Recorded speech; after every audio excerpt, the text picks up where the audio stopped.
मैं आज तुम लोगों को एक खतरनाक सच बताने जा रहा हूँ। 2026 में फेल होने वाले बच्चे वो कोई भी बेवकूफ नहीं है, वो बल्कि इंटेलिजेंट है, बहुत ही ज्यादा स्मार्ट है, लेकिन फिर भी उनके मार्क्स 2026 में बहुत ही ज्यादा लो आने वाले हैं। और इस चीज का जो रीजन है ना, वो स्कूल, टीचर, पढ़ाई, सिलेबस कुछ भी नहीं है। और आप लोग स्टूडेंट हो या फिर पेरेंट्स हो तो इस वाले वीडियो को एंड तक देखना मत भूलना, नहीं तो आप लोग भी 2026 में इस वाले लिस्ट में आ जाओगे।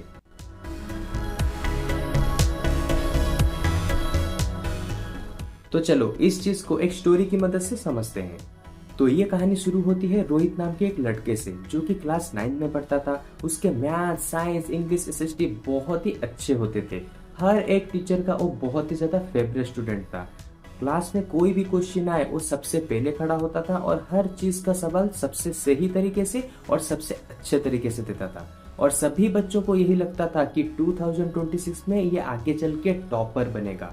लेकिन जैसे ही 2026 का रिजल्ट आया तो यहाँ पे उसके मार्क्स आए 58%। उसके पेरेंट्स शॉक्ड हो गए थे, टीचर्स को समझ ही नहीं आ रहा था और रोहित खुद यहाँ पे कंफ्यूज था कि आखिर मेरे साथ इतना गलत हुआ क्यों। तो अब एक हार्ड से रियलिटी को सुनो। यहाँ पे प्रॉब्लम ये नहीं है कि रोहित पढ़ता नहीं था, बल्कि वो दिन के 6 घंटे, 8 घंटे, 7 घंटे इस तरह से पढ़ाई करता था। उसके सारे के सारे क्वेश्चन पेपर सॉल्व होते थे, उसके सारे के सारे सैंपल पेपर, सारे के सारे रिवीजन, नोट सब कुछ खत्म हो रखे थे। लेकिन जैसे ही वो एग्जाम हॉल के अंदर गया, उसका माइंड यहाँ पे बिल्कुल ही ब्लैंक हो गया। वो जिस तरह से, यानी कि जैसे ही उसके हाथ में क्वेश्चन पेपर आया, उसे लगा कि हाँ मैंने ये सब कुछ पढ़ रखा है, लेकिन उसका आंसर वो सही तरीके से एग्जाम पेपर में लिख ही नहीं पाया, जिसकी वजह से वो 98% तक पढ़ाई करके गया था, लेकिन उसके मार्क्स आते आते 58% हो गए। और ये सिर्फ रोहित की स्टोरी नहीं है, बल्कि आज के टाइम में यानी कि 2026 में 70 से 80% स्टूडेंट इस वाले प्रॉब्लम से गुजर रहे हैं। तो क्या अब सच सुनने के लिए रेडी हो? तो देखो, यहाँ पे हर एक इंटेलिजेंट स्टूडेंट का प्रॉब्लम ये नहीं है कि वो कम पढ़ रहा है इसके लिए उसके मार्क्स कम आ रहे हैं, बल्कि हर एक इंटेलिजेंट स्टूडेंट का यहाँ पे प्रॉब्लम ये है कि वो यहाँ पे ज्यादा सोच रहे हैं। 2026 के सबसे बड़े एनिमी है over thinking, over consumption and fake productivity. आज का इंटेलिजेंट स्टूडेंट एक यूट्यूब के लेक्चर को यहाँ पे फोकस के साथ देखता है, 5 रील्स को देखता है ताकि वो मोटिवेट हो सके, और 10 तरह की स्ट्रैटेजीज को उसने फेसबुक के ऊपर सेव कर रखे हैं। लेकिन वो एक चीज को यहाँ पे प्रैक्टिस नहीं करता, and that is knowing equal to doing. सभी इंटेलिजेंट स्टूडेंट का दिमाग यहाँ पे ओवरलोडेड हो चुका है। उनके दिमाग को लगता है मैं यहाँ पे काफी पढ़ चुका हूँ, लेकिन एक्चुअली में यहाँ पे एग्जीक्यूशन बिल्कुल ही जीरो है। ब्रेन का एक सिंपल सा रूल है, 1 टाइम इक्वल टू 1 टास्क।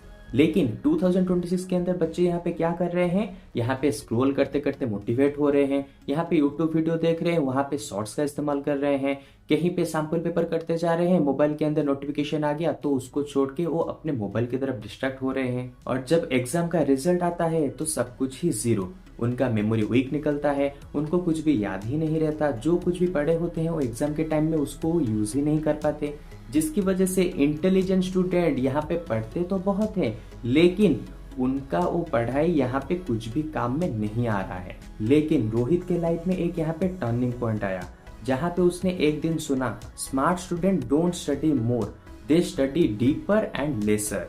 और बस उसी दिन से उसने 100 तरह के टिप्स को फॉलो करना यहाँ पे बंद कर दिया और बस एक ही हैबिट को उसने यहाँ पे फॉलो किया।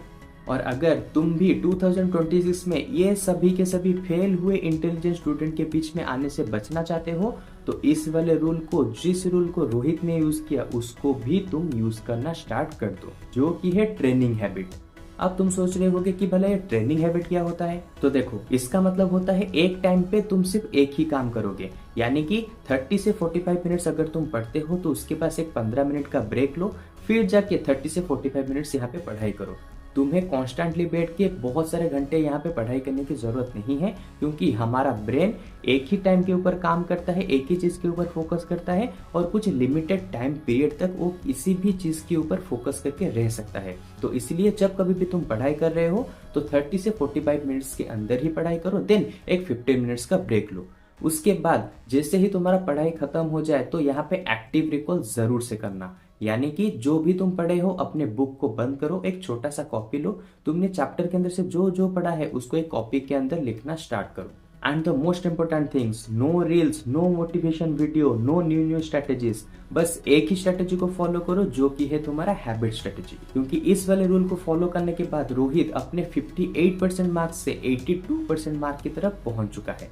तो अगर आप लोग भी इंटेलिजेंट हो लेकिन आप लोगों के मार्क्स यहाँ पे बिल्कुल भी इंक्रीज नहीं हो रहे हैं, तो यहाँ पे आपके अंदर कोई भी प्रॉब्लम नहीं है और ना ही आपके पढ़ाई के अंदर है, बल्कि यहाँ पे प्रॉब्लम ये है कि ये बाकी सारी की सारी दुनिया आपको डिस्ट्रैक्ट करने की तरफ लगी हुई है। तो इस वाले वीडियो को सेव करो और अपने उस एक अच्छे दोस्त के साथ इसको शेयर करना जो कि जरूरत पड़ने पे तुम्हारी मदद करता है, ताकि उसको भी पता चल सके कि जो इंटेलिजेंट स्टूडेंट होते हैं तुम लोगों की तरह, वो यहाँ पे ज्यादा पढ़ाई नहीं करते बल्कि यहाँ पे कम पढ़ाई करते हैं और बहुत ही डीपर पढ़ाई करते हैं। और हाँ, एक चीज को यहाँ पे मत भूलना कि तुम्हारी इंटेलिजेंसी तुम्हारे फ्यूचर को डिसाइड नहीं करती, बल्कि तुम्हारे यहाँ पे रेगुलर हैबिट डिसाइड करती है कि तुम्हारा फ्यूचर आगे चल के कैसा होगा।